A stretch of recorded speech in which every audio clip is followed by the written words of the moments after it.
নমস্কার, গল্পের শহর 11 চ্যানেলে আপনাদের আরও একবার স্বাগত। অতীত। সব ভালোবাসা যা পরিপূর্ণতা পায় না, তার একটা অতীত থাকে। বর্তমানে যখন সেই অতীত সামনে এসে দাঁড়ায়, তখন আমরা চমকে উঠি, বুঝতে পারি না মনের ঠিক কী করা উচিত, কিভাবে কীরকম আচরণ করা উচিত তার সাথে। অতীত বর্তমান যেন একেবারে গুলিয়ে যায়, মনে হয় এই তো কিছুদিন আগের ঘটনা, কই একই তো আছে সব কিছু, কিন্তু থাকে কি আদৌ? তেমনই একটি সুন্দর ভালোবাসার গল্প অতীত আর বর্তমান নিয়ে। আজকের গল্প সুবোধ ঘোষের লেখা যৌতুকগৃহ। আশা করি আপনাদের ভালো লাগবে, তাই শুরু হচ্ছে আজকের গল্প সুবোধ ঘোষের লেখা যৌতুকগৃহ। এত রাত্রে এটা কোন ট্রেন? এই শীতার্ত বাতাস, অন্ধকার আর ধোঁয়া ধোঁয়া বৃষ্টির মধ্যে যে ট্রেনটা ক্লান্তভাবে হাঁপাতে হাঁপাতে এসে রাজপুত জাংশনের প্ল্যাটফর্মের গায়ে লাগলো। খুব সম্ভব গঙ্গার ঘাটের দিক থেকেই ট্রেনটা এসেছে। এখনও অদূর গঙ্গার বুকে সেই স্টিমারের চিমনির বাঁশির শব্দ শোনা যায়। যে স্টিমারটা একদল যাত্রীকে ঘাটে নামিয়ে দিয়ে একটু হালকা হয়ে আর হাঁপ ছেড়ে আবার ওপারে চলে যাচ্ছে। প্ল্যাটফর্মের গা ঘেঁষে দাঁড়িয়ে ট্রেনের ইঞ্জিন আস্তে আস্তে হাঁপাতে থাকে। ফার্স্ট ক্লাস ওয়েটিং রুমে বয়টা একটু ব্যস্ত হয়ে ওঠে। টেবিল, চেয়ার, বেঞ্চ আর আয়নাটার ওপর ঝটপট তোয়ালে চালিয়ে একটু পরিচ্ছন্ন করে ফেলে। জমাদার এসে রুমের টুকিটাকি আবর্জনা বড় বড় ঝাড়ুর টান দিয়ে সরিয়ে নিয়ে যায়। ঘাটের ট্রেনটা ছোট হলেও এবং যাত্রীর সংখ্যা কম হলেও ফার্স্ট ক্লাসের যাত্রী দু একজন তার মধ্যে পাওয়াই যায়। হয়তো কাটিহারের কোনো চিনিকলের মহাজন, অথবা দার্জিলিং ফেরত কোনো চা বাগানের সাহেব। এই ধরনের কুলীন শ্রেণী যাত্রী থাকে, শুধু সাঁওতাল কুলির দলই নয়। কিন্তু যারা এই ক্লান্ত ট্রেন থেকে নেমে ব্যস্তভাবে এসে ফার্স্ট ক্লাস ওয়েটিং রুমে আশ্রয় নিলেন, তাদের সঙ্গে চিনিকল অথবা চা বাগানের কোনো সম্পর্ক নেই।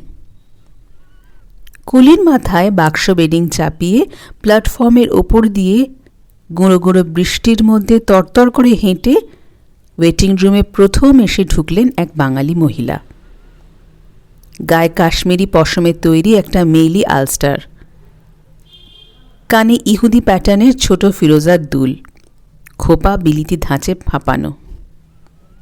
তারপরই যিনি এসে ঢুকলেন তার সঙ্গেও কুলি, আর তেমনি বাক্স বেডিংয়ের বহর। চোখে চশমা, গায়ের শাল, দেশি পরিচ্ছদে ভূষিত এক বাঙালি ভদ্রলোক। এক ভদ্রলোক আর এক মহিলা একটি ট্রেনে যাত্রী হয়ে এক ওয়েটিং রুমে এসে আশ্রয় নিয়েছেন। এইমাত্র সম্পর্ক, যদি নেহাতি একে সম্পর্ক বলা যায়। ইনি হয়তো ঘণ্টা দুয়েক আর উনি হয়তো ঘণ্টা তিনেক পথপ্রান্তের এই শিবিরে ট্রেনের প্রতীক্ষায় থাকবেন, তারপর চলে যাবেন যার যার পথে। কিন্তু আশ্চর্য, ঘরে ঢোকা মাত্র দুজনেই দুজনের মুখের দিকে তাকিয়ে প্রথমে চমকে ওঠেন, তারপরই চিত্রবৎ স্তব্ধ হয়ে থাকেন। দুজনেই যেন অপ্রস্তুত ও লজ্জিত, বিরক্ত ও বিড়ম্বিত, এবং একটু ভীত হয়ে ওঠেন, যেন কাঠগড়া থেকে পালানো ফেরারি আসামির মতো বহুদিন পরে এবং নতুন করে এক আদালতের ঘরের মধ্যে দুজনে এসে পড়েছেন। মাথুরীর রায়ের আলস্টারে কুঁচি কুঁচি জলের ফোঁটা নিঃশব্দে চিকচিক করে। শতদল দত্ত জলে ভেজা চশমার কাঁচ মুছে নিতে ভুলে যায়। এটা রাজপুত জাংশনের ওয়েটিং রুম, আদালত ঘর নয়। জজ নেই, উকিল নেই, সাক্ষী নেই, সারি সারি সাজানো কতগুলো নিষ্পলক লোক চক্ষুও নেই। প্রশ্ন করে লজ্জা দিতে, স্বীকৃতি বা স্বাক্ষর আদায় করতে তৃতীয় কোনো ব্যক্তি নেই। তবু এই নিভৃত সান্নিধ্যই দুজনের কাছে বড় বেশি দুঃসহ বলে মনে হয়। সরে পড়তে পারলেই ভালো, এবং সরে যাওয়াই উচিত। শতদল দরজার কাছে এগিয়ে এসে ডাক দেয়, কুলি। মাধুরীর জিনিসপত্র ছড়িয়ে পড়ে আছে বেঞ্চের ওপর। শতদলের জিনিসপত্র স্তূপীকৃত হয়ে রয়েছে ওই টেবিলটার ওপর। এক্ষুনি জিনিসপত্র আবার কুলির মাথায় চাপিয়ে শতদল দত্তকে চলে যেতে হবে, কিন্তু কোথায় তা সে জানে না। শুধু অদৃশ্য লজ্জায় অভিভূত এই ওয়েটিং রুম ছেড়ে অন্য কোনোখানে, হয়তো ওই মুসাফিরখানায়, যেখানে এরকম আলো নেই, আসবাবও নেই, কিন্তু অতীতের এক অস্পষ্ট ছায়াকে এত জীবন্ত মূর্তিতে মুখোমুখি দেখে বিব্রত হওয়ার শঙ্কাও সেখানে নেই। শতদলের ডাকে সাড়া দিয়ে কুলিদের কেউ এলো না। এলো ওয়েটিং রুমের বয়। হুজুর। বয়কে উত্তর দিতে হবে। শতদল দত্ত আর একবার দরজা পর্যন্ত পায়চারি করে এগিয়ে যায়, বাইরে উঁকি দিয়ে তাকায়। গুঁড়ো বৃষ্টির এক ঝাপটা মুখে এসে লাগে, ফিরে এসে আবার টেবিলটার পাশে দাঁড়ায়, যেন নিজেরই চিন্তার ভেতর পায়চারি করে উত্তর সন্ধান করছে শতদল। চুপ করে দাঁড়িয়ে কি ভাবতে থাকে শতদল। বোধহয় এতক্ষণে নিজের মনের অবস্থাটার ওপরই রাগ করে একটু শক্ত হয়ে উঠেছে। এভাবে বিচলিত হওয়ার কোনো অর্থই নেই।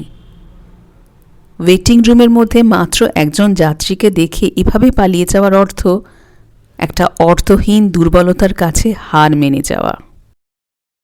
বয় বলে, ফরমাইশ করুন হুজুর। বেশ স্বচ্ছন্দভাবে শতদল দত্ত টেবিলের কাছে একটা চেয়ার টেনে বসে। স্বচ্ছন্দ স্বরে বয়কে নির্দেশ দেয়, চা নিয়ে এসো। আর ওদিকে কাশ্মীরি পশমের আলস্টার গা থেকে নামিয়ে মাধুরীর রায় বেঞ্চের ওপর রাখে। জিনিসপত্রগুলি সরিয়ে একটু জায়গা করে নিয়ে বেঞ্চের ওপরই চুপ করে বসে থাকে শতদল দত্ত আর মাধুরী রায়। দুজন ট্রেন যাত্রী মাত্র। রাজপুত জাংশনের ওয়েটিং রুমে বসে থাকে ট্রেনের প্রতীক্ষায়। এছাড়া দুজনের মধ্যে আজ আর কোনো সম্পর্ক নেই। শুধু আজ নয়, আজ প্রায় 5 বছর হলো দুজনের মধ্যে কোনো সম্পর্ক নেই। কিন্তু তার আগে ছিল, সেও প্রায় টানা 7 বছর ধরে। সম্পর্কের লক্ষণ দেখা দিয়েছিল প্রায় 12 বছর অতীতে, যে অতীতে মাধুরী মিত্র নামে দেখতে বড় সুন্দর এক অনুরা তরুণী শতদলের মেজ বৌদির বান্ধবী মাত্র ছিল। আর স্থানটা ছিল ঘাটশিলা। সময়টা ফাল্গুন। মধুদ্রুমের বীথিকায় যখন সৌরভের উৎসব জাগে, তারই মধ্যে আকস্মিক এক অপরাহ্নের আলোকে শুধু একটি বেড়াতে যাবার ঘটনা। সেই তো মাধুরী মিত্রের সঙ্গে শতদল দত্তের সম্পর্কের আরম্ভ। 1 বছরের পরিচয়ে দুজনে দুজনকে যে খুব বেশি ভালোবেসেছিল তাতে সন্দেহ নেই। সেই ভালোবাসা আইন মতো রেজিস্টারি করা হয়, তার মধ্যে কোনো ভুল ছিল না।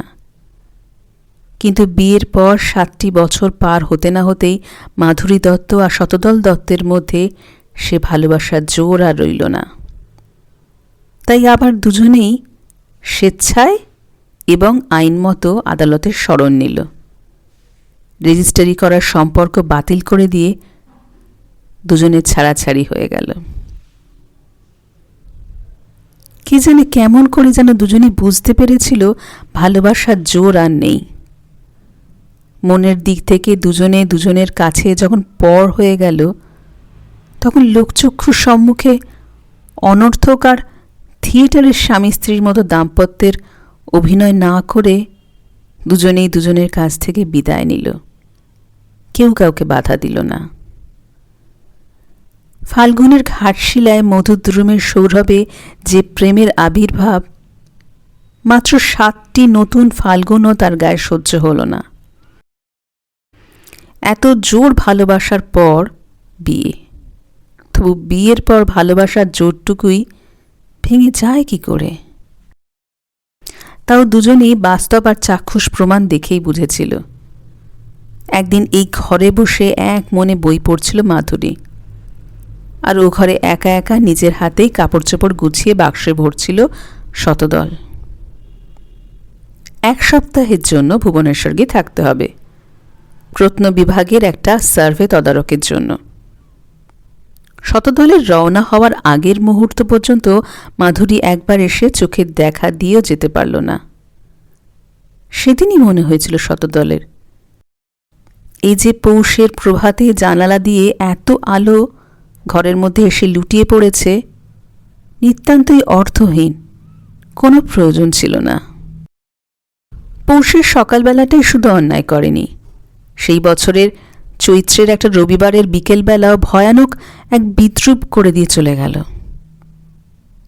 প্রতি রবিবারের মতো সাজসজ্জা করে বেড়াতে যাওয়ার জন্য প্রস্তুত হয়ে বসেছিল মাধুরী এই ঘরে, আর পাশের ঘরে গভীর মনোযোগ দিয়ে চালুক্য স্টাইলের মন্দির ভিত্তির একটা স্কেচ আঁকছিল শতদল।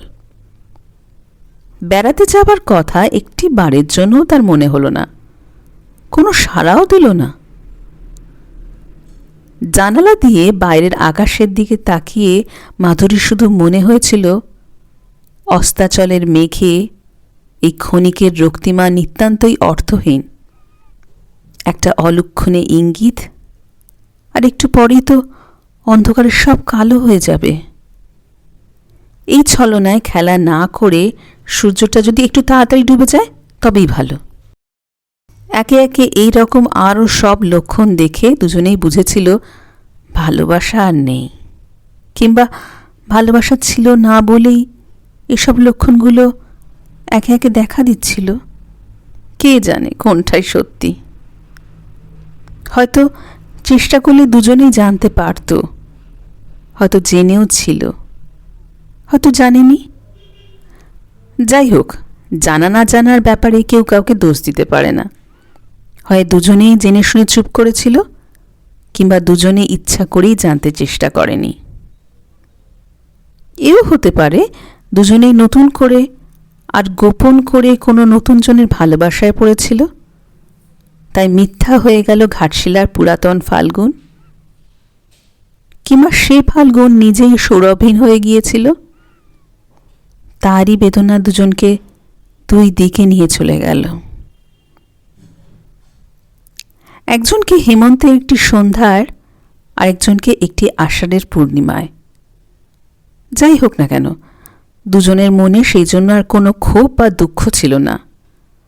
হয় দুজনেই ভুল করেছে, নয় দুজনেই ঠিক করেছে, কেউ কাউকে দোষ দিতে পারে না, কেউ কাউকে দোষ দেয়ও নি। ঘৃণা করেছিল, মার্জনা করতে পারেনি দুজনেই দুজনকে, কিন্তু মনে মনে। যেদিন এই মনের বিদ্রোহ মনের মধ্যে পুষে রাখা দুঃসহ হয়ে উঠল, সেদিন থেকেই সরে গেল দুজনে। কেউ কাউকে অভিযোগ আর অপবাদের আঘাত না দিয়ে ভদ্রভাবে আদালতে আবেদন করে 7 বছরের সম্পর্ক নিঃশেষে চুকিয়ে দিল। ছাড়াছাড়ি হবার পর বছর দেড়েক যেতে না যেতেই শতদল শুনেছিল মাধুরী বিয়ে করেছে অনাদি রায় নামে এক ইঞ্জিনিয়ারকে। মাধুরীও খবরের কাগজে পড়েছিল অধ্যাপক শতদল দত্ত আবার বিয়ে করেছেন। নবজীবন সঙ্গিনীর নাম সুধাকণা, কলকাতারই এক সেলাই স্কুলের টিচার। এই নূতন দুটি বিয়েও নিশ্চয় দেখে শুনে ভালোবাসার বিয়ে। যে যাই বলুক, মাধুরী জানে অনাদি রায়কে স্বামীরূপে পেয়ে সে সুখী হয়েছে। বাইরে থেকে না জেনে শুনে যে যতই আজে বাজে মন্তব্য করুক না কেন, শতদলও জানে সুধাকে পেয়ে সে সুখী হয়েছে। তাই আজ রাজপুত জাংশনের এই ওয়েটিং রুমে, এই শীতার্ত মাঝরাত্রির নিঃশব্দ মুহূর্তগুলির মধ্যে মাধুরী রায় আর শতদল দত্তের সম্পর্ক নিয়ে এসব প্রশ্ন আর গবেষণা নিতান্তই অবান্তর ও নিষ্প্রয়োজন। সেই ইতিহাস ভালোভাবেই শেষ করে দিয়ে ওরা দুজনে একেবারে ভিন্ন হয়ে গেছে, কোনো সম্পর্ক নেই। অতীতের প্রশ্ন নয়, প্রশ্নটা ছিল বর্তমানের। এমন করে একটা অযথা সময়ে পথের প্রতীক্ষা ঘরে সে দুটি জীবনের মুখোমুখি সান্নিধ্য দেখা দেয় কেন? যারা প্রতিদিন মুখোমুখি হবার অধিকার আদালতের সাহায্যে 5 বছর আগেই নিয়ম বহির্ভূত করে দিয়েছে, এই আকস্মিক সাক্ষাৎ যেন একটা বিদ্রূপের ষড়যন্ত্র, যেমন অবৈধ তেমনি দুঃসহ। ঘটনাটাকে তাই যেন মন থেকে কেউ ক্ষমা করতে পারে না, অথচ আপত্তি বা প্রতিবাদ করার কোনো যুক্তিই নেই। মাধুরী না হয়ে আর শতদল না হয়ে যদি অন্য কোনো মহিলা যাত্রী ও পুরুষ যাত্রী এভাবে প্রতীক্ষাগৃহে আশ্রয় নিত, এ ধরনের অস্বস্তি নিশ্চয়ই কারোর হতো না, বরং স্বাভাবিকভাবেই দু একটা সাধারণ সৌজন্যের ভাষায় দুজনের পক্ষে আলাপ করাও সম্ভব হতো। কিন্তু মাধুরী রায় আর শতদল দত্ত পরস্ত্রী আর পরপুরুষ, কোনো সম্পর্ক নেই। তবু মন ভরা সংকোচ আর অস্বস্তি নিয়ে ওয়েটিং রুমের নিস্তব্ধতার মধ্যে অসহায়ভাবে যেন বন্দী হয়ে বসে থাকে। এই নীরবতার মধ্যে শতদল দত্তের ভারাক্রান্ত মন কখন যে ডুবে গিয়েছিল, তন্দ্রার মতো একটা ক্লান্তিহরণ আরামে 2 চোখ বুঝে গিয়েছিল, তা সে বুঝতে পারেনি। চোখ খুলে প্রথমেই বুঝতে পারে এটা ওয়েটিং রুম। একটু দূরেই বেঞ্চের উপর বসে রয়েছে মাধুরী, দেয়ালের দিকে মুখ ঘুরিয়ে কৌতূহলহীন এবং নিষ্পলক একজোড়া চোখের দৃষ্টি।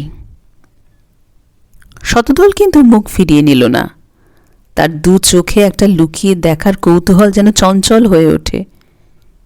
কিন্তু কি এমন দেখবার আছে, আর নতুন করেই বা কি দেখার আছে? আছে, এমন মেঘ রঙে ক্রেপের শাড়ি তো কোনোদিন পরেনি মাধুরী। এমন করে এত লম্বা আঁচলও মাধুরীকে কখনো লুটিয়ে দিতে দেখেনি শতদল। বেড়াতে যাওয়ার সময় মাধুরীকে অবশ্যই পরতে হতো তাঁতের শাড়ি, ঢাকাই বা অন্য কিছু। চলতে গেলে যে শাড়ির ভাঁজে ভাঁজে ফিসফিস করে অদ্ভুত এক শব্দের সুর শিহরিত হয়, আঁচলে অবশ্যই মাখতে হতো 1 ফোঁটা হাসনাহানার আরোক। এইভাবে সুর ও সৌরভ হয়ে শতদলের পাশে চলতে হতো মাধুরীকে, নইলে শতদলের মন ভরত না। সেই সুর আর সৌরভের কোনো অবশেষ আজ আর নেই। মাধুরী বসে আছে এক নতুন শিল্পীর রুচি দিয়ে করা মূর্তির মতো, নতুন রঙে আর সাজে।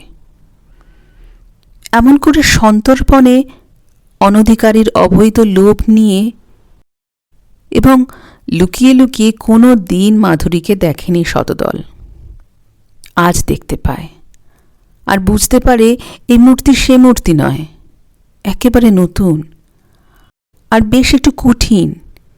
ইঞ্জিনিয়ার অনাদি রায়ের স্ত্রী মাধুরী রায়। অবান্তর চিন্তা আর অস্বস্তি থেকে মুক্তি পায় শতদল। বেশ স্বচ্ছন্দভাবে এবার নিজের প্রয়োজনের দিকে মন দেয়। ছোট একটা চামড়ার বাক্স খুলে তোয়ালে আর সাবান বের করে। হোল্ড অল খুলে তার ভেতর থেকে একটা বালিশ আর চাদর বের করে অর্ধশোয়ান লম্বা চেয়ারটার ওপর রাখে। শতদলের দিকে তাকিয়ে দেখার কোনো প্রয়োজন ছিল না মাধুরীর। সে তাকিয়েছিল আয়নায় প্রতিবিম্বিত শতদলের দিকে, ইচ্ছা করে নয়। আয়নাতে শতদলকে দেখতে পাওয়া যাচ্ছিল তাই, এবং ইচ্ছে না থাকলেও লুকিয়ে দেখার এই লোভটুকু সামলাতে পারেনি মাধুরী। আয়নার দিকে তাকিয়ে দেখতে পায় মাধুরী বেশ স্বচ্ছন্দভাবে কাজ করছে শতদল। হাত ঘড়িটাকে খুলে নিয়ে একবার দম দিয়ে টেবিলের উপর রাখে শতদল। মাধুরী বুঝতে পারে এই ঘড়িটা সেই ঘড়ি নয়। ঘড়ির ব্যান্ডটাও কালো চামড়ার, যে কালো রং কোনো দিন পছন্দ করত না মাধুরী, এবং মাধুরীর রুচির সম্মান রেখে শতদলও কোনো দিন কালো ব্যান্ড পরত না। আরও চোখে পড়ে আংটিটা নতুন। বালিশের ঢাকাটার মধ্যেও বৈশিষ্ট্য আছে, রঙিন আর ফুল তোলা। মাধুরী তো জানে সাদা প্লেন আর মোলায়েম কাপড়ের ঢাকা ছাড়া এসব রংচং আর কাজ করা জিনিস কোনো দিন পছন্দ করত না শতদল। বুঝতে পারে মাধুরী সেলাই স্কুলের টিচার সুধা ভালো করেই সব বদলে দিয়েছে। সাবান আর তোয়ালে নিয়ে স্নানের ঘরে চলে গেল শতদল। আয়নার দিক থেকে চোখ ফিরিয়ে এবার টেবিলের ওপরে শতদলের যত সংসার সামগ্রীর দিকে তাকিয়ে দেখতে থাকে মাধুরী। এতক্ষণে যেন প্রত্যক্ষভাবে তদন্ত করার একটা সুযোগ পাওয়া গেছে। কিন্তু কি এমন বহুমূল্য নিদর্শন দেখার জন্য মাধুরীর দৃষ্টি টেবিলের ওপর স্তূপীকৃত জিনিসপত্রের মধ্যে তল্লাশি করে ফিরছে, তা বোধহয় সে নিজেও জানে না। অনেকক্ষণ ধরে দৃষ্টি ঘুরিয়ে ফিরিয়ে সব কিছুই দেখল মাধুরী। সবই নতুন, 5 বছর আগের কোনো স্মৃতির চিহ্ন নেই। এমন কৌতূহল না হওয়াই উচিত ছিল। এখন একবার আয়নার দিকে তাকালে দেখতে পেত মাধুরী তুলির টানের মতো আঁকা তার ভুরু দুটি যেন এক ঈর্ষার স্পর্শে সুরে সর্পিল হয়ে উঠেছে। কিন্তু আয়নার দিকে নয়, দৃষ্টি ছিল সোজাসুজি শতদলের জিনিসপত্রগুলির দিকে। 3-3টে বাক্স খোলা পড়ে রয়েছে। ঘড়ি, মানিব্যাগ ও চশমাটা টেবিলের ওপরেই। ছাই রঙের ফ্যানেলের জামাটা ব্র্যাকেটে ঝুলছে। সোনার বোতামগুলো আলোয় চিকচিক করছে।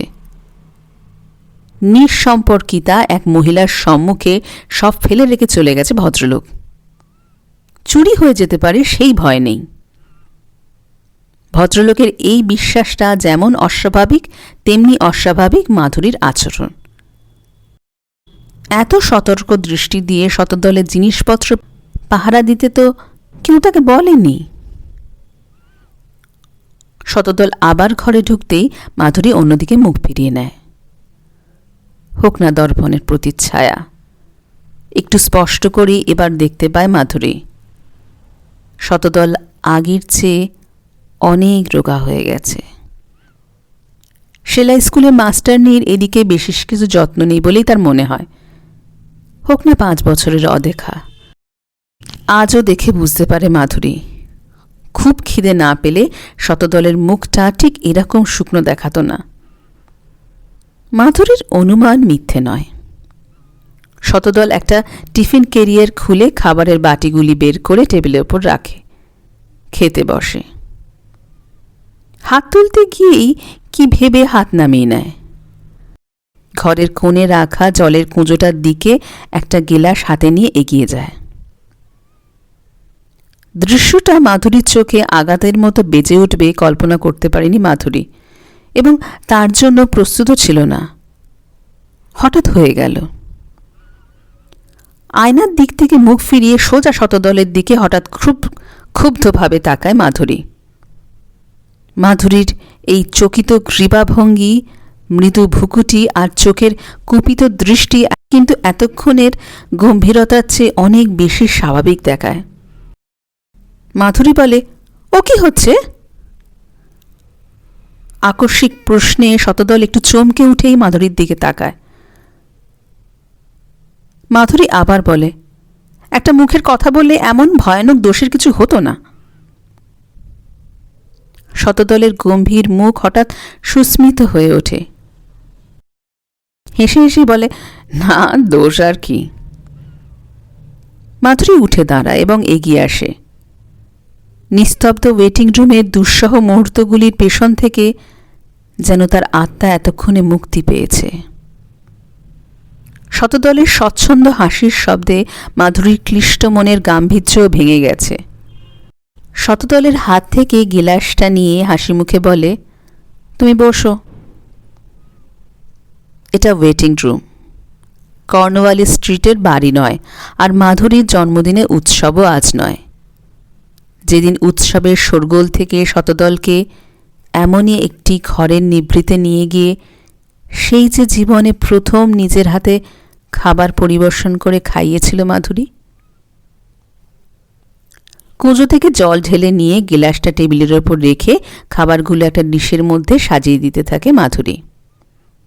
কাঁচের গিলাসে আর মাধুরীর হাতের চুড়িতে অসাবধানের সংঘাত লাগে, শব্দ হয়। 5 বছর আগের নিস্তব্ধ অতীত সে নিক্কণে যেন চমকে জেগে ওঠে। তুই ট্রেন যাত্রী নয়, দেখে মনে হবে ওরা এই সংসারেরই দুটি সহজ জীবনযাত্রী, আর সেই জীবনযাত্রায় কোনো খুঁত আছে বলে তো মনে হয় না। মাধুরীর হাতের আঙুলগুলি দেখতে যদিও একটু রোগা হয়ে গেছে, কিন্তু খাবারগুলোকে সে সেই রকমই আলগোছে যেন চিমটি দিয়ে তোলে, সেই পুরনো অভ্যেস। শতদলের পাশেই প্রায় গা ঘেঁষে দাঁড়িয়ে আছে। নিস্তব্ধ ঘরে মাধুরীর ছোট ছোট নিঃশ্বাসের শব্দ মাঝে মাঝে বেশ স্পষ্ট করে শোনা যায়। আঁচলটা কাঁধ থেকে খসে গিয়ে শতদলের একটা হাতের ওপর লুটিয়ে পড়েছে। লক্ষ্য করে না মাধুরী। এমন বিসর দৃশ্য বা অপার্থিব কিছু নয় যে লক্ষ্য করতেই হবে। সবই দেখছি বাজারের তৈরি খাবার। মাধুরীর কথার মধ্যে একটা আপত্তির আভাস ছিল, যার অর্থ বুঝতে দেরি হয় না শতদলের। বাজারে তৈরি খাবারের বিরুদ্ধে মাধুরীর মনে যে চিরন্তন বিদ্রোহ আছে তা শতদলের অজানা নয়। তাই যেন দোষ স্খালনের মতো সুরে সংকুচিতভাবে বলে, হ্যাঁ, কাটিহার বাজারে ওগুলো কিনেছিলাম। মাধুরী বলে, যাচ্ছ কোথায়?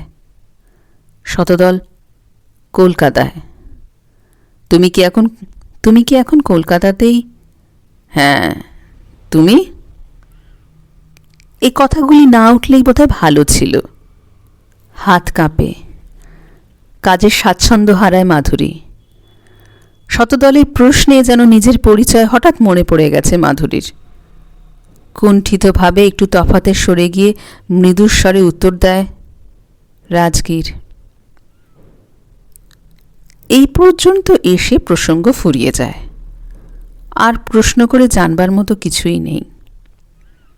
একজন কলকাতা আর একজন রাজগীর, দুজন দুই ট্রেন যাত্রী মাত্র। এক ট্রেন নয়, এক লাইনের ট্রেনও নয়। তবুও মনের ভুলে দুজনে যেন বড় কাছাকাছি হয়ে গিয়েছিল, যা নিতান্ত অশোভন ও অসঙ্গত। তাই দিয়ে দুজনে যেন কিছুক্ষণের মতো বড় শোভন ও সঙ্গত হয়ে উঠেছিল। হয়তো কোনো প্রসঙ্গ না পেয়েই শতদল বলে, তোমাকে তাহলে বোধহয় পাটনার ট্রেন ধরতে হবে। হ্যাঁ, তুমি খেয়ে নাও। এক নিঃশ্বাসে যেন জোর করে কোনো মতে কথাগুলি উচ্চারণ করেই মাধুরী সরে যায়। সত্যি তো, পাটনার ট্রেনেই তাকে চলে যেতে হবে। চিরকালের মতো এখানে বসে থাকার জন্য তো সে আসেনি।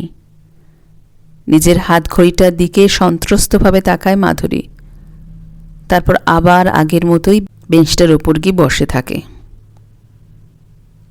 খাবারগুলো শতদলের সম্মুখে সাজানো।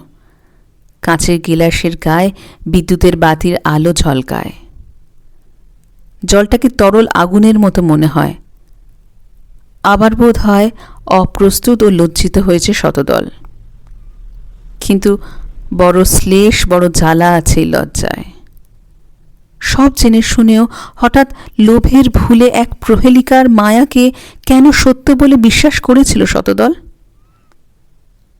ছটফট করে চেয়ার ছেড়ে উঠে দাঁড়ায় শতদল। চাদরটা গায়ে জড়িয়ে লম্বা চেয়ারের ওপর শুয়ে পড়ে, সিগারেট ধরায়। খাবার খেতে পারল না শতদল, কিন্তু কেন? এই প্রশ্নের উত্তর আজ নিজের মনের মধ্যে খুঁজে পাওয়ার জন্য কোনো চেষ্টা করে না শতদল। ওয়েটিং রুম আবার ওয়েটিং রুম হয়ে ওঠে। দুই সম্পর্কহীন অনাত্মীয় ভিন্ন ভিন্ন ট্রেনের দুই যাত্রী প্রতীক্ষার মুহূর্ত গুনছে। কিন্তু ট্রেনও আসে না, তৃতীয় কোনো যাত্রীও এসে এ ঘরে প্রবেশ করে না। আসে বয়, হাতে একটি ট্রে, তার উপর চায়ের সরঞ্জাম সাজানো, একটি টিপট, একটি দুধের জার, একটি চিনির পাত্র, কিন্তু পেয়ালা দুটি। টেবিলের ওপর ট্রে সমেত চায়ের সরঞ্জাম রেখে বয় চলে যায়। তৃষ্ণার্ত দৃষ্টি তুলে চায়ের পাত্রের দিকে একবার তাকায় শতদল, কিন্তু পর মুহূর্তেই যেন একটা বাধা পেয়ে দৃষ্টি ফিরিয়ে নেয়। ট্রের ওপর দুটি চায়ের পেয়ালা, কি ভয়ানক বিদ্রূপ! কোন বুদ্ধিতে বয়টা দুটি পেয়ালা দিয়ে গেল কে জানে। সেরকম কোনো নির্দেশ তো বয়কে দেয়নি শতদল। চা খাওয়াও আর সম্ভব হলো না। সোজাসুজি তাকিয়ে না দেখুক, মাধুরী যেন মনের চোখ দিয়ে স্পষ্ট করে দেখতে পারছে খাবার স্পর্শ করছে না শতদল। চাও বোধহয় খাবে না। বয়টা 1 নম্বরের মুখু। চাটা যদি ঢেলে দিয়ে যেত তবে ভদ্রলোক বোধহয় এরকম কুণ্ঠিত হয়ে বসে থাকতেন না। কিন্তু এত কুণ্ঠাই বা কেন? এ তো আর মধুপুর নয়, সেজমামার বাসা নয়, আর সেই বড়দিনের ছুটির দিনটাও নয়। বড়দিনের ছুটিতে মধুপুরে সেজমামার ওখানে বেড়াতে গিয়েছিল শতদল আর মাধুরী। প্রথম দিনেই দুর্ঘটনাটা ঘটেছিল। অনেকটা এই রকমই নিঃশব্দ প্রতিবাদের মতো চা না খেয়ে সারা সকালটা বাগানের একটা ঝাউয়ের নিচে চেয়ার টেনে বসে রইল শতদল। প্রতিবাদের কারণ, বাড়িতে এত লোক থাকতে আর সবার ওপর মাধুরী থাকতেও শতদলকে চা দিয়ে গেল বাড়ির চাকর। রহস্যটা যখন ধরা পড়ল, বাড়ির শুদ্ধ লোক লজ্জায় অপ্রস্তুত হয়ে গেল। সবচেয়ে বেশি বকুনি খেল মাধুরী।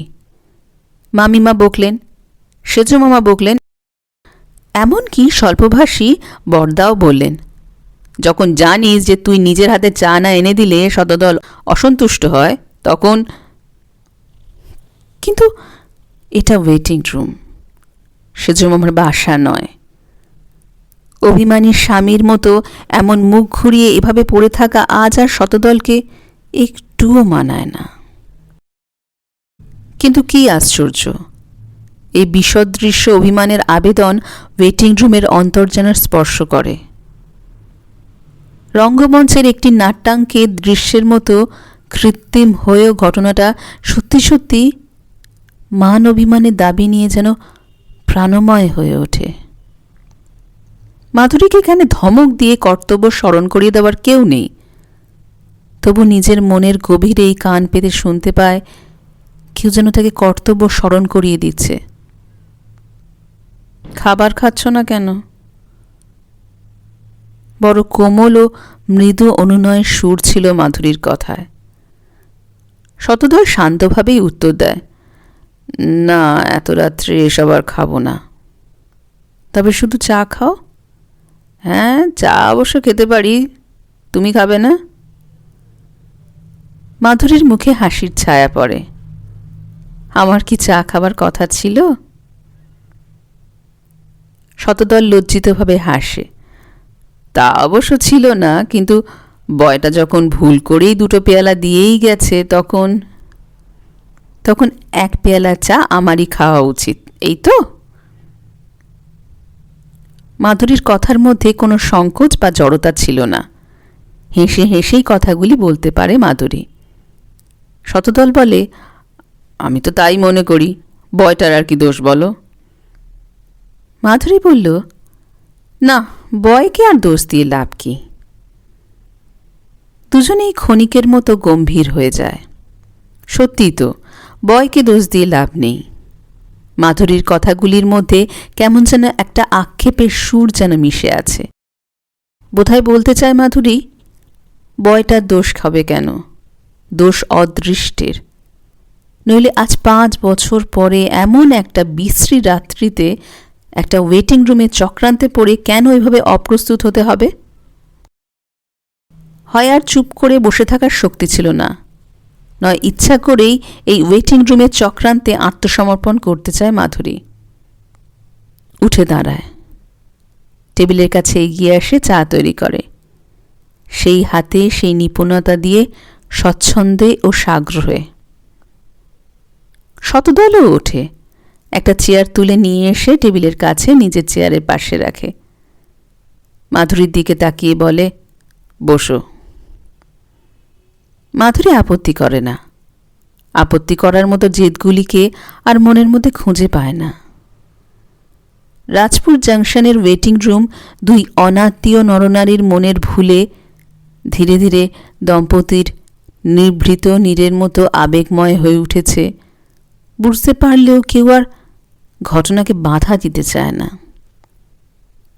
শতদলের পাশের চেয়ারে বসে পড়ে মাধুরী। চায়ে চুমুক দিয়েই একটা তৃপ্তির নিঃশ্বাস ছাড়ে শতদল। শুধু চায়ের আশ্বাস পেয়ে নিশ্চয় নয়, চায়ের সঙ্গে মাধুরীর হাতের স্পর্শ মিশেছে। তৃষ্ণা মিটে যাওয়ারই কথা।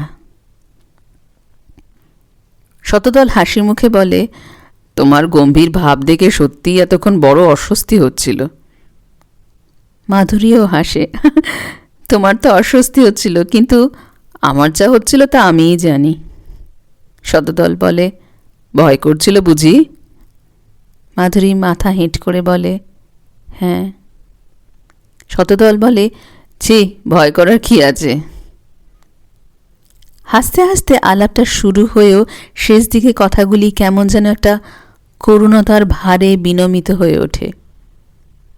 মাধুরীর কথাগুলি বেদনাময় স্বীকৃতির মতো, শতদলের কথায় আশ্বাসের নিবিড়তা। সে অতীত অতীত হয়েই গেছে, আজ আবার ভয় করার কি আছে?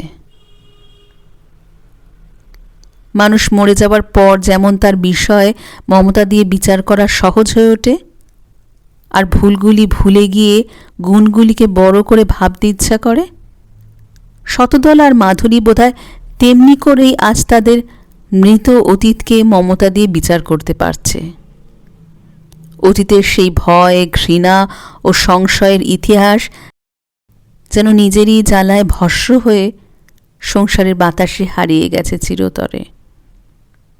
আজ শুধু মনে হয় সেই অতীত যেন 7 বছরের একটি রাত্রির আকাশ, তার মধ্যে ফুটে উঠেছিল কত বড় কত তারা, কত মধুর ও স্নিগ্ধতার আভা। সেই আকাশ একেবারে হারিয়ে গেছে। ভাবতে কষ্ট হয়, বিশ্বাস করতে ইচ্ছা করে না, ফিরে পেতে ইচ্ছা করে বই কি। শতদলের মুখের দিকে তাকিয়ে মাধুরী বলে, তুমি অনেক রোগা হয়ে গেছ। শতদল বলে, নিজে কি হয়েছ? চায়ের পেয়ালাটা হাতে ধরে রেখেছিল মাধুরী। সেই দিকে তাকিয়েই শতদল অনুযোগের সুরে বলে, আঙুলগুলোর এ দশা হয়েছে কেন? মাধুরী বলে, কি হয়েছে? শতদল বলে, কি বিশ্রী রকমের শুরু হয়ে গেছে। মাধুরী লজ্জিতভাবে হাসে, আঁচলের আড়ালে হাতটা লুকিয়ে ফেলতে চায়, কিন্তু শতদল যেন এক দুঃসহ লোভের ভুলে কাণ্ডজ্ঞান হারিয়ে মাধুরীর হাতটা টেনে নিয়ে দুহাতে চেপে ধরে। মাধুরী আপত্তি করে না। এ বড় অদ্ভুত, 7 বছরের যে জীবনকুঞ্জ একেবারে বাতিল হয়ে গেছে, আজ এতদিন পরে দেখা যায় বাতিল হয়ে গেছে তার কাঁটাগুলি, বাতিল হয়নি তার ছায়া। একটা অজানা সত্য যেন আজ হঠাৎ আবিষ্কার করে ফেলেছে শতদল। মাধুরীর মুখের দিকে তাকিয়ে বলে, তোমার মুখটি কিন্তু সেরকমই আছে মাধুরী, একটুও বদলায়নি। বদলে গেছে সব, শুধু সেই মুখটি বদলায়নি। বাতিল হয়ে গেছে সব, শুধু সেই ভালোবাসার মুখটি বাতিল হয়ে যায়নি। হেও কি সম্ভব? হয় চোখের ছলনা, নয় কল্পনার বিভ্রম। সব ছলনা ও বিভ্রমকে মিথ্যে করে দিয়ে মাধুরীর সারা মুখে নিবিড় এক লজ্জার ছায়া রক্তাভ হয়ে ওঠে। প্রথম ভালোবাসার সম্ভাষণে চঞ্চলিত চিত্ত অনুরা মেয়ের মুখের মতো নয়। বাসর কক্ষে প্রথম পরিচিতা বীরানত বধূর মুখের মতো নয়। দীর্ঘ অদর্শনের পর স্বামীর সম্মুখে সমাদর ধন্য নারীর মুখের মতোই।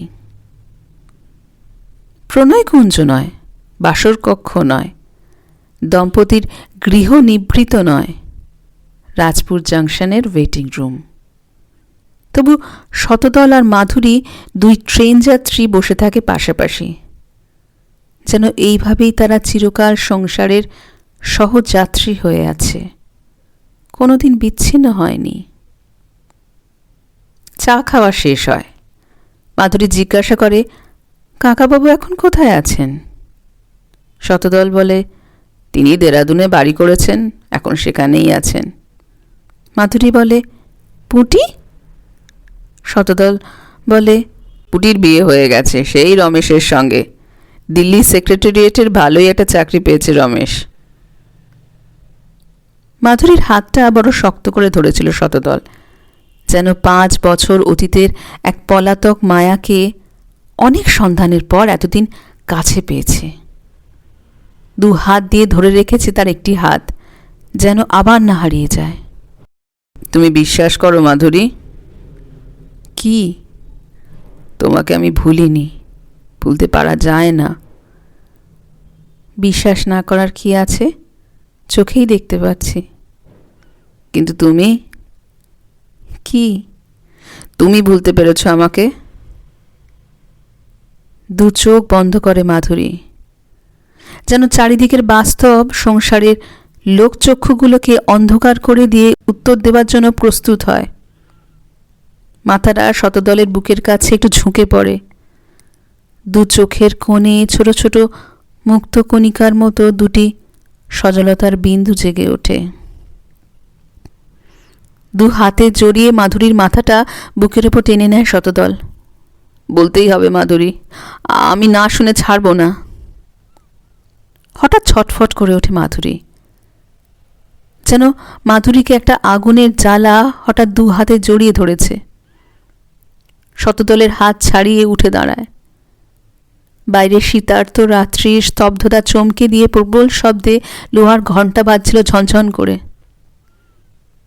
ঘরের ভেতর আয়নাটাও কাঁপছিল, যেন 2টি জীবনের এই দুঃসাহসের ব্যভিচার সইতে না পেরে ওয়েটিং রুমটাই আর্তনাদ করে উঠেছে। ধুলিয়ান আপ প্যাসেঞ্জার এসে পড়েছে। ছুটোছুটি সারা পড়ে গেছে প্ল্যাটফর্মের উপর। এই ট্রেনেই তো ওরা আসবার কথা। উদ্ভ্রান্তের মতো কথাগুলো বলতে বলতে দরজার দিকে ছুটে যায় মাধুরী। 3য় যাত্রী এসে ওয়েটিং রুমে প্রবেশ করে। মাধুরীকে দেখতে পেয়েই তার সারা মুখ আনন্দে দীপ্ত হয়ে ওঠে, যেন এই অমাবৃত রাত্রির পথে এক নিঃসঙ্গ প্রতীক এতক্ষণ পরে পান্থশালার আলোক দেখতে পেয়েছে। মাধুরী রায়ের স্বামী অনাদি রায়। মাধুরীর মুখও পুলকিত হয়ে উঠেছে দেখা যায়, কিন্তু তখনও যেন একটু বিষণ্ণতা স্পর্শ লেগেছিল। ক্লান্ত প্রদীপের আলোকে যেমন একটু ধোঁয়ার ভাব থাকে। অনাদি রায় কিন্তু তাতেই বিচলিত হয়ে ওঠেন। মাধুরীর কাছে এসে ব্যস্তভাবে প্রশ্ন করেন, শরীর টরীর ভালো বোধ করছো তো? হ্যাঁ, ভালোই আছি। অনেকক্ষণ ধরে একা একা বসে থাকতে হয়েছে না? হ্যাঁ। কি করব বলো, ট্রেনগুলো যেরকম বে টাইমে চলছে, নইলে 2 ঘন্টা আগে এসেই পৌঁছাতাম। অনাদি রায়ের উৎসাহের সঙ্গে একটা বেডিং খুলতে আরম্ভ করলেন। মাধুরী আপত্তি করে, থাক, ওসব খোলামেলা করে লাভ নেই। তুমি একটু শুয়ে নাও মাধুরী, রেস্ট পেলে শরীর ভালো বোধ করবে। থাক, আর কতক্ষণই বা। অনাদি রায় কিন্তু নিরুৎসাহিত হলেন না। বাক্স খুলে একটা মির্জাপুরি আলোয়ান বের করলেন। 2 ভাঁজ করে নিজের হাতেই আলোয়ানটা মাধুরীর গায়ে পরিপাটি করে জড়িয়ে দিলেন। এতক্ষণ চেয়ারের ওপর স্থির হয়ে বসে দেখছিল শতদল। একটা প্রহসনের দৃশ্য, নির্মম ও অশোভন। কিন্তু বেশিক্ষণ স্থির হয়ে বসে থাকা আর সম্ভব হল না। একবার ব্যস্ত হয়ে উঠে দরজা পর্যন্ত এগিয়ে গিয়ে বাইরে উঁকি দিয়ে দেখে। ফিরে এসে জিনিসপত্রগুলি একবার অকারণ টানাটানি করে, যেন একটা শাস্তির কারাগারে বন্দী হয়ে শতদলের অন্তরাত্মা ছটফট করছে, যেন পৃথিবী হাতড়ে একটু সুস্থির হওয়ার মতো ঠাঁই অথবা পালিয়ে যাওয়ার মতো পথ খুঁজতে থাকে শতদল। দৃশ্যটা সত্যি সহ্য হয় না। মির্জাপুরি আলোয়ান যেন মাধুরীর পথশ্রম ক্লান্ত আত্মাকে শত অনুরাগে জড়িয়ে ধরে রেখেছে। অনাদি রায় নামে এই সজ্জন কি গরবে গরিয়ান হয়ে বসে আছেন হাসি মুখে। আর ওই মাধুরী যেন পৌরাণিক কিংবদন্তির এক নারী, স্বয়ংবরার অভিনয় করে মাত্র, কিন্তু বরমাল্য দান করে তারই গলায় যে তাকে লুট করে রথে তুলে নিয়ে চলে যেতে পারে।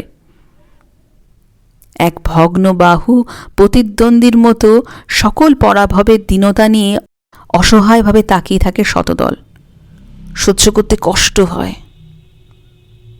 চলে গেলেই তো হয়, কেন বসে এত জ্বালা সহ্য করছে শতদল? যেতে পারে না একটি লোভের জন্য। মাধুরীর কাছ থেকে সেই প্রশ্নের উত্তরটা শুনে যাওয়ার লোভ। মাধুরী তাকে ভুলতে পারেনি, মাত্র এইটুকু সত্য মাধুরীর মুখ থেকে শুনে যেতে পারলেই জয়ীর আনন্দ নিয়ে চলে যেতে পারবে শতদল। কিন্তু ইহজীবনে এই উত্তর শুনে যাওয়ার কোনো সুযোগ আর হবে কি? অনাদি রায় ঘড়ি দেখলেন, বোধহয় ট্রেনের টাইম হয়ে এসেছে। মাধুরী তার আলস্টার তুলে নিয়ে গায়ে দিল। কুলিও পৌঁছে গেল। পাটনার ট্রেন আসছে। স্বামীর পাশে দাঁড়িয়েছিল মাধুরী। কুলিরা চটপট জিনিসপত্রগুলি মাথায় চাপিয়ে দাঁড়ালো। রাজপুর জাংশনের ওয়েটিং রুমকে শূন্য করে দিয়ে ওরা এখনই চলে যাবে। শতদলের মনে হয় মাধুরী যেন যাবার আগে এক যৌতুকগৃহের গায়ে আগুনের জ্বালা লাগিয়ে দিয়ে সরে পড়ছে। 7 বছরের আকাশ কি নিতান্ত মিথ্যে? তাকে কি ভুলতে পারা যায়? ছিন্ন করে দিলেই কি ভিন্ন করা যায়? এই প্রশ্নের উত্তর আর দিয়ে যাবে না মাধুরী। উত্তর দেওয়ার আর কোনো সুযোগও নেই।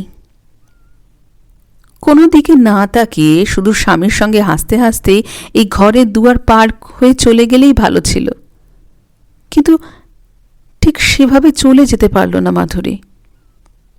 কুলিরা চলে গেল, অনাদি রায়ও চলে গেলেন। কিন্তু দরজার কাছ পর্যন্ত এসেই মাধুরী যেন চরম অন্তর্ধানের আগে এই যৌতুকগৃহের জন্যই একটা অলীক মমতার টানে একবার দাঁড়ায়। মুখ ফিরিয়ে শতদলের দিকে তাকায়, হাসি মুখেই বিদায় চায়। যাই। শতদল হাসতে চেষ্টা করেও হাসতে পারে না। অনেকগুলো অভিমান আর দাবি একসঙ্গে এলোমেলোভাবে তার কথায় ফুটে উঠতে চাইছে, কিন্তু এত কথা বলার সময় আর কই। কিন্তু সেই একটি প্রশ্নের উত্তর শুনে চরম জানা জেনে নিতে চায় শতদল। যাচ্ছ? কিন্তু আমার প্রশ্নের তো উত্তর দিয়ে গেলে না মাধুরী। হাসি মুছে যায়। বিস্মিতভাবে তাকিয়ে মাধুরী প্রশ্ন করে, কিসের প্রশ্ন? শতদল বলে, সত্যিই ভুলে গেছ? উত্তর দেয় না মাধুরী। ভুলেই গেছে বোধহয়। 7 বছরের ইতিহাস ভুলতে পারেনি যে মাধুরী, 7 মিনিট আগেকার কথা সে কি ভুলে গেল? এরই মধ্যে বিশ্ব সংসারের নিয়মগুলো কি এমনই উল্টে গেল যে সব ভুলে যেতে হবে? মাধুরী বলে, যাই, দেরি হয়ে যাচ্ছে। শতদলের সব কৌতূহলের লোভ যেন একটা রূঢ় আঘাতে ভেঙে যায়। এতক্ষণে মনে পড়ে মাধুরী যে একটি পরম গন্তব্য আছে। আর দেরি করতে পারে না। 7 বছর দেরি করে দিয়েছে শতদল। এখন আর এক মুহূর্ত মাধুরীকে দেরি করিয়ে দেওয়ার কোনো অধিকার নেই। শতদল বিমর্ষভাবে বলে, বুঝেছি, তুমি উত্তর দেবে না। মাধুরী শান্তভাবে বলে, উত্তর দেওয়া উচিত নয়। কেন? মাধুরী বলে, বড় অন্যায় প্রশ্ন। বুঝেছি। ছটফট করে চেয়ার ছেড়ে উঠে দাঁড়ায় শতদল। তারই অন্তরাত্মায় যেন কিসের মোহে অবুঝ হয়ে আছে, যার জন্য বারবার শুধু বুঝতে হচ্ছে। অন্যদিকে মুখ ঘুরিয়ে শতদল এক নিঃশ্বাসে এবং একটু রূঢ়ভাবেই বলে, যাও, কিন্তু এরকম একটা তামাশা করে যাওয়ার কোনো দরকার ছিল না। বড় তিক্ত শতদলের কথাগুলি। মুহূর্তের মধ্যে মাধুরীর মুখটাও কঠিন হয়ে ওঠে। ভ্রু কুঞ্চিত হয়। চুপ করে কি যেন ভেবে নেয়। কিন্তু পর মুহূর্তে আগের মতো আবার হাস্যময় হয়ে ওঠে। বোধহয় সেই অলীক মমতার টানেই এই যৌতুকগৃহকে যাবার আগে জ্বালিয়ে দিয়ে নয়, একটু বুঝিয়ে দিয়ে আর হাসিয়ে দিয়ে যাবার জন্য প্রস্তুত হয় মাধুরী। হাতঘড়ির দিকে একবার চকিতে তাকিয়ে নিয়ে মাধুরী বলে, একবার সুধাকে নিয়ে রাজগীর বেড়াতে এসো। শতদল অপ্রস্তুতভাবে তাকায়। তারপর তোমরা দুজনে যেদিন বিদায় নেবে আমি এসে ট্রেনে তুলে দিয়ে যাব। কেন? আমাকে একটা তামাশা দেখবার সুযোগ তোমরাও পাবে, এই মাত্র। তাতে তোমার লাভ? মাধুরী হেসে ফেলে। লাভ কিছু নয়, তোমার মতোই হয়তো এইরকম মিছিমিছি রাগ করে কতগুলি বাজে কথা বলবো। মাত্র কয়েকটা মুহূর্ত। নিষ্পলক চোখে তাকিয়ে থাকে শতদল। তারপরই বলে ওঠে, বুঝলাম। কথাটা বেশ জোরে উচ্চারণ করে এবং সঙ্গে সঙ্গে হেসেও ফেলে শতদল। বাজে কথার অভিমান আর দাবিগুলি যেন স্বরূপ চিনতে পেরে অট্টহাস্য করে উঠেছে। এতক্ষণে সত্যিই বুঝতে পেরেছে শতদল। হাতঘড়ির দিকে তাকিয়ে সময় দেখতে থাকে এবং দরজার দিকে না তাকিয়েও বুঝতে পারে শতদল মাধুরী চলে গেল। যৌতুকগৃহে আর আগুনের স্ফুলিঙ্গ লাগল না, লাগলো উচ্চ হাসির প্রতিধ্বনি। রাজপুত জংশনের যেন সুপ্তি ভেঙে গেল। আরেকটি আগন্তুক ট্রেনের সংকেত ধ্বনিও বাজে। কলকাতার ট্রেনও এসে পড়েছে। একদিকের প্ল্যাটফর্মে নয়, উল্টো দিকে। কুলির মাথার জিনিসপত্র চাপিয়ে শতদল দত্ত ব্যস্তভাবে চলে যায়। দুদিকে ট্রেন, দুদিকে চলে যাবে। রাজপুত জংশনের শেষ রাত্রি ক্ষণিক কলরবের পর নীরব হয়ে যায়। এরই মধ্যে এক প্রতীক্ষা গৃহের নিভৃতে দুই ট্রেন যাত্রীর সম্পর্কে ইতিহাস নিয়ে কি যে পরীক্ষা হয়ে গেল, তার সাক্ষ্য আর কিছু থাকবে না। কিন্তু এখনও আছে, যদিও দেখে কিছু বোঝা যায় না। ওয়েটিং রুমের টেবিলের ওপর একটি ট্রে, তার ওপর পাশাপাশি দুটি শূন্য চায়ের পেয়ালা। কোথা থেকে কারা দুজন এসে আর পাশাপাশি বসে তাদের তৃষ্ণা মিটিয়ে চলে গেছে। রাজপুত জংশন আবার ঘুমিয়ে পড়ার আগে বয়সে তুলে নিয়ে যাবে, ধুয়ে মুছে সাজিয়ে রেখে দেবে। একটা পেয়ালা কাবার্ডের এই দিকে, আর একটা হয়তো একেবারে ওই দিকে।